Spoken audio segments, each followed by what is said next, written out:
qué estará pagando este que está sufriendo? No, este está enfermo porque lo más probable es que esté en pecado. Y ese tipo de acusaciones lo que hacen es, digamos, hacerle más daño a la persona que en ese momento eh, eh, está pasando por un momento muy difícil.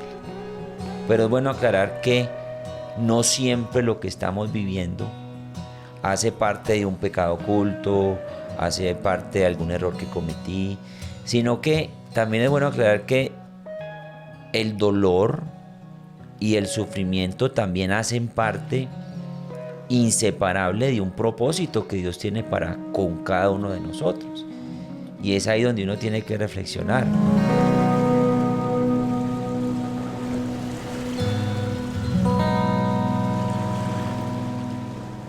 Hola a todos, familia, qué rico saludarles, qué bendición, qué alegría. Para mí siempre es motivo de mucho gozo poder compartir con todos ustedes de este podcast Amar Abierto, llegar a tantos lugares, tantos hogares donde constantemente nos están viendo. Muchas gracias por sus comentarios, muchas gracias por sus mensajes que nos hacen llegar a través de Facebook, a través de YouTube, como también a través de esta línea de WhatsApp que ven en pantalla. Bueno, estoy nuevamente con el pastor Orbelín Hermida. Pastor, Dios lo bendiga. Amén. Cordial saludo para todos. Gracias por estar siempre atentos a estos episodios. Nos honran con sus mensajes que nos hacen llegar. Muy amables, hermanos, los queremos mucho. Así es, siempre hay un cariño muy, muy grande, un afecto muy grande por tantas personas que siempre nos están enviando sus mensajes de apoyo. Bueno, hoy el tema es ¿por qué Dios permite el sufrimiento? ¿Por qué Dios permite que cosas malas le ocurra a gente buena? Como alguien una vez decía, ¿por qué razón el justo tiene que padecer? De hecho, la Biblia lo dice, que el justo padece, precisamente por causa de su misma justicia. Pero ¿por qué es así? Detrás de todo esto, ¿qué es lo que está planeando Dios? ¿Qué propósito hay? ¿Será que es porque estamos actuando mal? ¿Será por causa del pecado? En fin, son muchas las preguntas que siempre nos vamos a hacer. Y qué bueno empezar entonces planteando esa generación de Malaquías, porque nos habla de una generación, según Malaquías 2:17, donde ellos decían, bueno, ¿dónde está el Dios de justicia? Porque a los malos les está yendo bien y a nosotros los justos nos está yendo mal. ¿Qué tendríamos que decir de eso? Bueno, yo creo que uno de los errores que cometemos a veces es pensar que nosotros somos como tan independientes de Dios y que Dios no está bajo el control de todas las cosas. Y eso nos lleva a acarrear mayor sufrimiento porque ¿dónde está entonces la esperanza? ¿Dónde está la salida? Pero siempre hay una generación desde Malaquías que pensaba así, ¿dónde está el Dios de justicia? Porque parece que no está interesado en el que sufre. Y es también el clamor de mucha gente hoy en día, ¿por qué sucede lo que sucede? ¿Por qué tanto sufrimiento?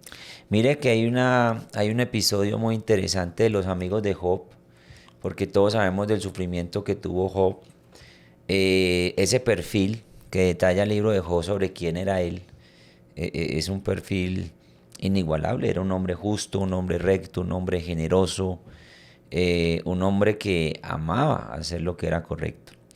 Pero de repente llegan una serie de sucesos que todos conocemos muy bien, como hay un diálogo entre Dios y Satanás y cómo Dios permite, porque Dios permitió el sufrimiento en la vida de Job. Y luego llegan sus amigos. Y los amigos de Job tenían una filosofía.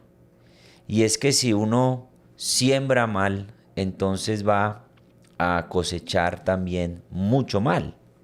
O sea, en otras palabras, le hacían sentir a Job que él estaba así porque había hecho mal.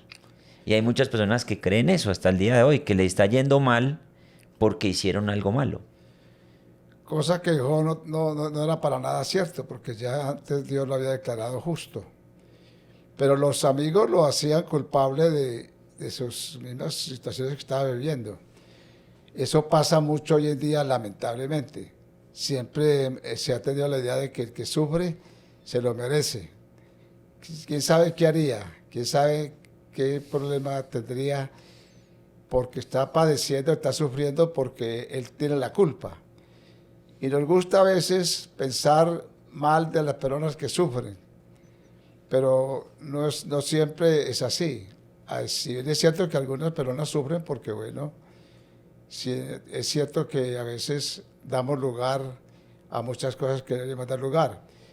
Pero generalmente yo pienso que individualmente no siempre el sufrimiento el pecado es causa de sufrimiento.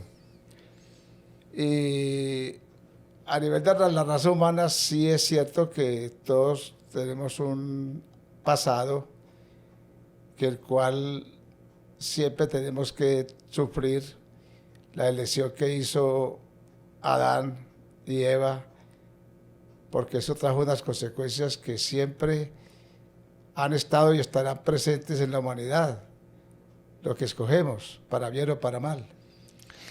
Me gustaría leer Job capítulo 4, de cómo Elifaz, que era un amigo de Job, lo reprende. Porque dice, entonces respondió Elifaz y dijo, si probáremos a hablarte, te será molesto, pero ¿quién podrá detener las palabras? Y mira cómo le dice, he aquí tú enseñabas a muchos, fortalecía las manos de los débiles, al que tropezaba, enderezaban tus palabras, y esforzaba las rodillas que decían, o que decaían, perdón. Mas ahora que el mal ha venido sobre ti, te desalientas, y cuando ha llegado hasta ti te turbas. ¿No es tu temor a Dios tu confianza? ¿No es tu esperanza la integridad de tus caminos? Dice, recapacita ahora, ¿qué inocente se ha perdido? ¿Y en dónde han sido destruidos los rectos? Y aquí es donde dice, como yo he visto, los que harán iniquidad y siembran injuria, la ciegan. ¿Qué estará pagando este que está sufriendo? No, este está enfermo porque lo más probable es que esté en pecado. Y ese tipo de acusaciones lo que hacen es, digamos, hacerle más daño a la persona que en ese momento está pasando por un momento muy difícil. Pero es bueno aclarar que no siempre lo que estamos viviendo hace parte de un pecado oculto, hace parte de algún error que cometí, sino que también es bueno aclarar que el dolor y el sufrimiento también hacen parte inseparable de un propósito que Dios tiene para con cada uno de nosotros. Y es ahí donde uno tiene que reflexionar. Bueno, quiero reiterar que a nivel individual, todo pecado no es simplemente, todo sufrimiento no es causa del pecado, porque sí insistimos en eso. Esto mismo le dijeron a Jesús cuando el ciego, ¿quién pecó? Los fariseos, este o sus padres para que naciera ciego. Porque siempre buscaban como quién es el culpable del por qué nació ciego, cuál es el culpable del por qué yo estoy viviendo lo que estoy viviendo. Y Jesús le dijo que no era de ninguna manera ni este ni sus padres pecó, sino que Dios tenía un propósito. Y yo creo que hay personas que sufren porque hay propósitos de parte de Dios y tiene que ser así. Dios sabe cómo trata a cada individuo. Yo podría hablar mucho de mi experiencia, pero pues no es el tema, pero sí quiero decir que no todo el sufrimiento es causa de un pecado. Pero a nivel de raza humana sí es cierto que es la consecuencia de la desobediencia en alguna medida. Sí, dice la palabra del Señor. Dice, en este mismo tiempo estaban allí algunos que le contaban acerca de los galileos cuya sangre Pilato había mezclado con los sacrificios de ellos. Respondiendo Jesús les dijo, ¿pensáis que estos galileos, porque padecieron tales cosas, eran más pecadores que todos los galileos? Os digo, no. Antes, si no os arrepentís, todos pereceréis igualmente. Sí. O sea, que ellos pensaban que esos galileos que habían muerto en ese accidente era porque eran pecadores. ¿Pensáis que? ¿Qué es lo que dice? Dice, ¿pensáis que estos Galileos, porque padecieron tales cosas, eran más pecadores que todos los Galileos? Y Jesús digo, os digo que no. O sea, ellos estaban atribuyendo esa catástrofe a la causa del pecado. Y Pero no Dios dijo, siempre es así. si no os arrepentís, todos pereceréis igualmente, porque en cualquier momento puede morir, como murieron esos en ese accidente, pensando que no eran pecadores. No, y cuántas veces hemos visto de personas que uno sabe que son hombres, mujeres, que sirven de una manera sincera al Señor, hombres íntegros, e igual le ocurren cosas mal. Lo que pasa es que hay como un espíritu, digamos, juzgador en todos nosotros. Cuando nosotros, por ejemplo, vemos que alguien está sufriendo y de pronto esa persona sabemos que de pronto hizo algo malo, no está bien, entonces inmediatamente hay un juicio. Sí, claro, es que le está yendo así porque mire lo que le pasó, porque mire lo que hizo, porque mire que... Y eso no está bien decirlo, porque entonces el discurso puede ser otro cuando vemos que un justo está sufriendo. Cuando sabemos, por ejemplo, que una hermanita que ha sido temerosa, piadosa, de repente aparece un cáncer. Entonces ahí sí el discurso cambia porque decimos, no, es un propósito, tranquilo. Pero si sabemos de alguien que de pronto no está bien y además de eso sabemos que cometió algún error, entonces le queremos caer y hacerlo sentir mal. Cuando lo que no sabemos es que Dios siempre tiene un plan bien entretejido en la vida de cada uno de nosotros y las pruebas, las enfermedades y los sufrimientos hacen parte de ese plan, porque Dios lo permite para algo.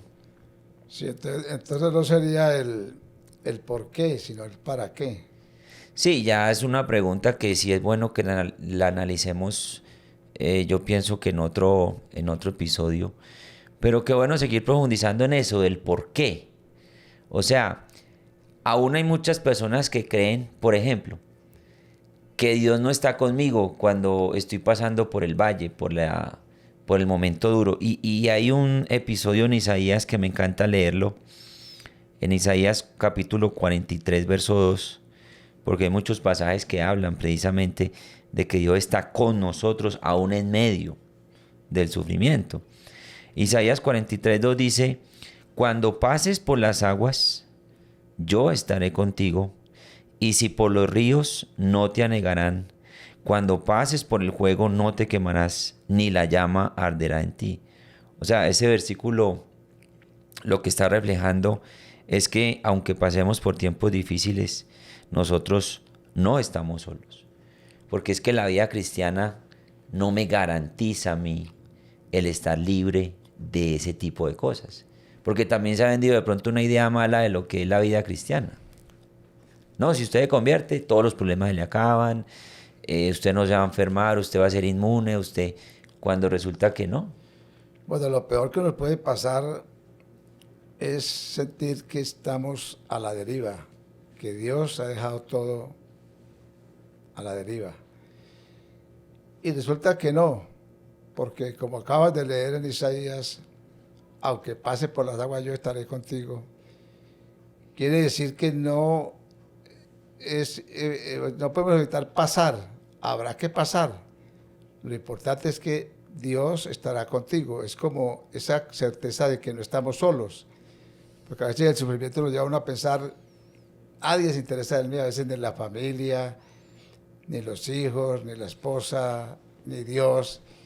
Eso empeora la situación y eso es lo que a veces es importante que recuperemos en medio del sufrimiento, la confianza y la esperanza de que también saldremos de esa.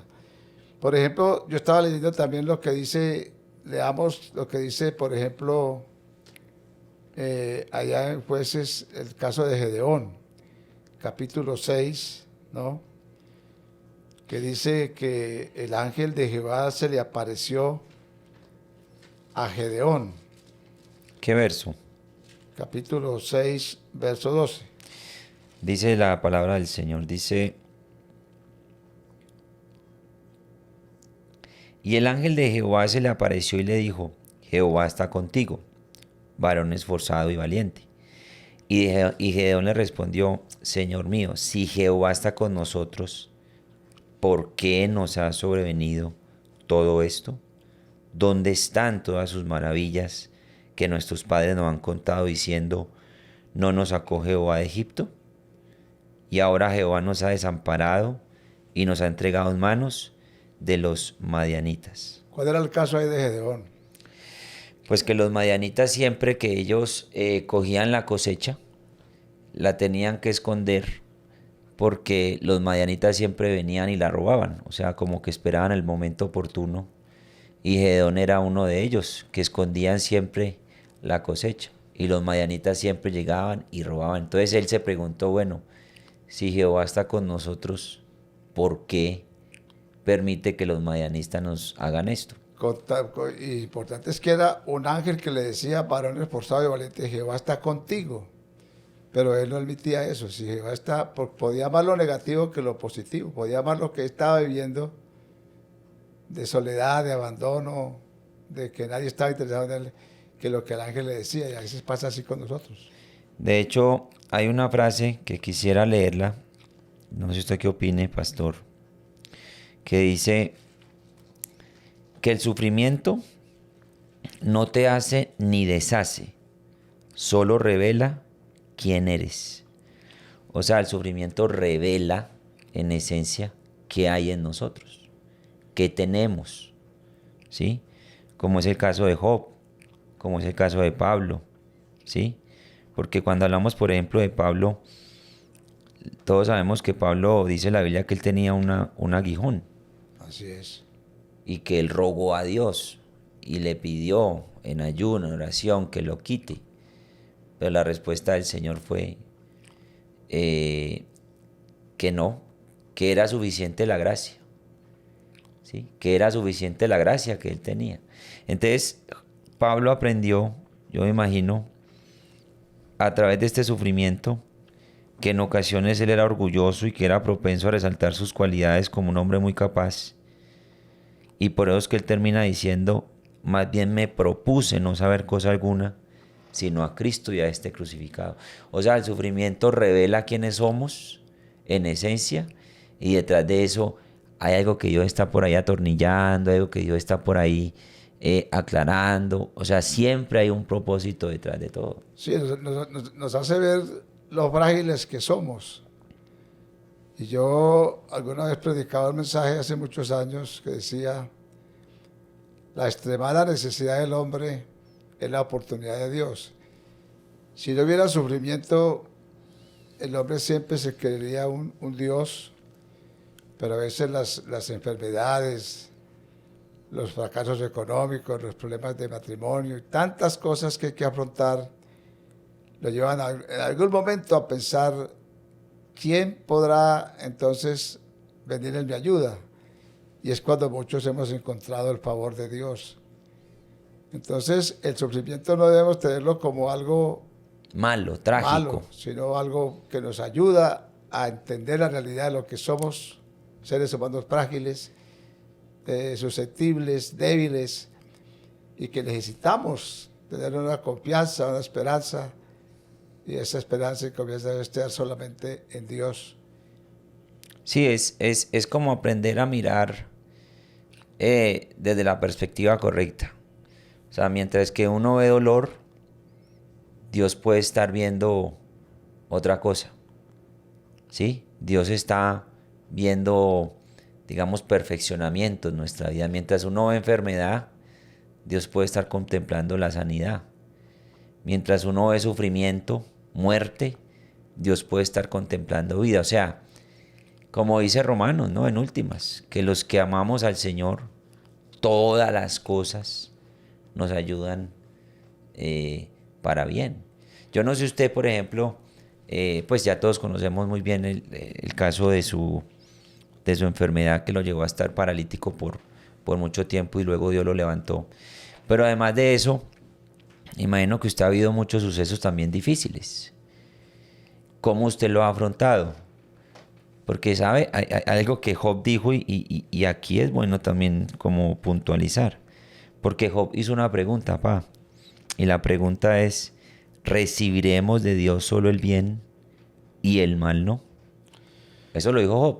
Sí, y se me acaba de ocurrir un texto para ayudar a reforzar la idea, porque cuando lo leemos en Primera de Pedro, capítulo 4 y el verso 12. Me parece importante que leamos este pasaje. Dice la palabra del Señor. Primera de Pedro capítulo 4, verso número 12 dice, Amados, no os sorprendáis del juego de prueba que os ha sobrevenido, como si alguna cosa extraña os aconteciese, sino gozaos, por cuanto sois participantes de los padecimientos de Cristo, para que también en la revelación de su gloria os gocéis con gran alegría. Sigamos. Si sois vituperados por el nombre de Cristo, sois bienaventurados, porque el glorioso Espíritu de Dios reposa en vosotros. Ciertamente de parte de ellos Él es blasfemado, pero por vosotros es glorificado. Así que ninguno de vosotros padezca como homicida o ladrón o malhechor o por entremeterse en lo ajeno. Pero si alguno padece como cristiano, no se avergüence, sino glorifique a Dios por ello, porque es tiempo de que el juicio comience por la casa de Dios, y si primero comienza por nosotros, ¿cuál será el fin de aquellos que no obedecen al Evangelio de Dios? Y si el justo con dificultad se salva, ¿en dónde aparecerá el impío y el pecador? De modo que los que padecen según la voluntad de Dios, encomienden sus almas al fiel Creador y hagan el bien. No os sorprendáis del fuego de prueba. Como ay, ¿por qué me ocurrió esto? ¿Por qué Mire, pasa pero es esto? que, y no debe ser una sorpresa, o sea, debe ser algo anticipado. En otras palabras, prepárese para sufrir, Así es. porque los sufrimientos van a llegar, pero es ahí donde uno tiene que estar confiado en que Dios tiene un propósito detrás de eso. Ay, me llama la atención que Pablo se glorió o se gloriaba más que todo en los sufrimientos. Mucha gente se gloria en los triunfos, en lo positivo, en lo que hice, en lo que alcancé, en lo que logré, ¿no? Pero Pablo puede haberse vanagloriado de muchas cosas, porque fue un hombre muy exitoso en muchas áreas. Pero cuando trató de gloriarse, lo hizo fue en el sufrimiento, porque el sufrimiento trae grandes lecciones. Yo lo digo por experiencia personal.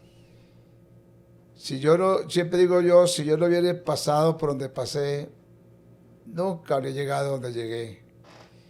Pero gracias doy a Dios que lo que algún tiempo yo pensaba que fuera lo peor, y me preguntaba por qué a mí me pasó esto, yo reflexionaba, era muy joven, que yo no merecía ser un paralítico, pasar necesidades, pedir. ¿Por qué me pasaba a mí eso? Y eso es lo que lleva a mucha gente a enojarse con Dios. Pero a veces nos olvidamos que el sol que derrite la cera es el Dios que también endurece el barro. Porque ahí uno aprende cosas. Yo aprendí ahí muchas cosas que hoy en día digo gracias a Dios por haber pasado por donde pasé, porque eso a la final fue para bien. Porque de ahí se desprendieron muchas, pero muchas experiencias que no creo haberlas tenido si no hubiera pasado por ahí. Hemos dicho todo lo contrario a lo que uno ha escuchado de algunos pastores que dice, pare de sufrir. No, aquí no se para de sufrir. No. Aquí se sufre constantemente. De hecho, fue Pablo, perdón, el que termina diciendo que el poder de Dios se perfecciona en la debilidad. O sea, hay un perfeccionamiento que Dios está haciendo a través de ese tipo de sucesos difíciles. Es que muchas veces se predicó el evangelio, como decía nuestro hermano Eliseo Duarte, de peces y de panes. Pero el evangelio puro, el evangelio verdadero, el evangelio que yo conozco por 60 años, es el evangelio de cruz, de sangre y de Espíritu Santo. Jesús nos dijo que si nos convertíamos, todos los problemas se acabarían. Él dijo lo contrario. No, él dijo, en el mundo tendréis En el aflicción. mundo tendréis aflicción, pero confiad, yo he vencido el mundo. El mundo os aborrecerá, pero recuerda que a mí me han aborrecido antes que vosotros. Es saber por qué estamos sufriendo y a la final qué va a pasar. Porque Dios no es injusto, Dios no aflige más al justo. Así es, o sea, siempre en últimas, después de ese sufrimiento, vendrá el tiempo de gozo, el tiempo de alegría, porque todo tiene su tiempo, todo tiene su momento. En conclusión, yo creo que lo importante, amados hermanos, es entender que no estamos solos. No importa cuál sea la situación, nunca estamos solos. Somos hechura de sus manos y obra preciosa de sus manos. Él nunca nos va a abandonar. No importa qué estés viviendo, por qué estés pasando. Igual lo estoy pasando yo, pero siempre la fortaleza y la confianza está puesta en Dios, que no estamos solos. Si Dios es con nosotros, ¿quién contra nosotros? Amén, así es. Bueno, muchas gracias, pastor, por esas reflexiones. Y a todos ustedes, amados hermanos, amigos, gracias por estar allí en sintonía. Que el Señor les bendiga y bueno, hasta una próxima emisión de este podcast A Mar Abierto. Chao.